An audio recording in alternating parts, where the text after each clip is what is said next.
How's it going, guys? Today we're going to be going over a few of the shortcuts that I personally use on my day-to-day while working with Unreal Engine. The first thing that we're going to be covering is how to find assets and their folder location within the engine. Let's get started.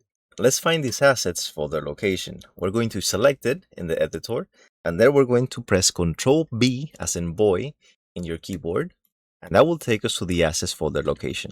We can also use the right-click drop-down menu to find this assets folder location. So we're going to select it in the editor. We're going to right-click, and then we're going to go to Browse to Asset.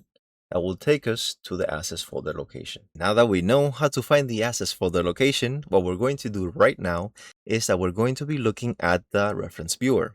So with the assets selected in your content browser, we're going to right-click it, navigate to References, and then we'll navigate to Reference Viewer. In the middle, we see the static mesh that we just selected. To the right, we see the two material instances that are being applied to this asset, and to the left, we see one blueprint and we also see one level. Depending on how your asset is being used in your project, it will look different. We can use the keyboard shortcuts that we just learned to find the folder location for these assets. So let's take a look at the blueprint. With the blueprint selected, I can Ctrl B as in boy, and it takes me to the folder location of it. I can also take a look at the level over here, so right click it, and then I can go to Browse to Asset, and it will take me to the folder location of the level. Same thing for the materials. Alright, ready for more? Now we'll be covering the filters in the content browser. Okay, let's say you've downloaded a project from FabMarket, right? Let's say if you like the specific asset, and maybe you want to know the material that is being applied to it. In my case, I'm going to try and find the house that we have been working with up until now. In the content browser, I'm going to find this upside down triangle. I'm going to click it. Right here is where the filters live. If I have a specific filter in mind, I can just type it here, or I can just go to all filters, and here are the categories for each filter. I'm going to look for static mesh. I'm going to click it.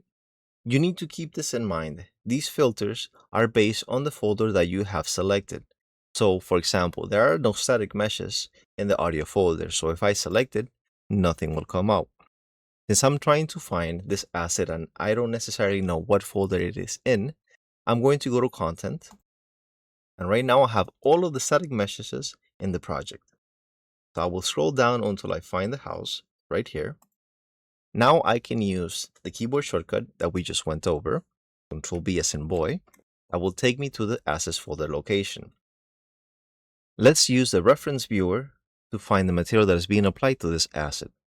So right click it, then I'm going to go to reference viewer, and in here we have two materials. Let's say I just want to find the location of this one.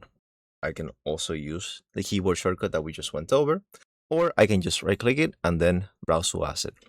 And it has taken me to the folder location of the material.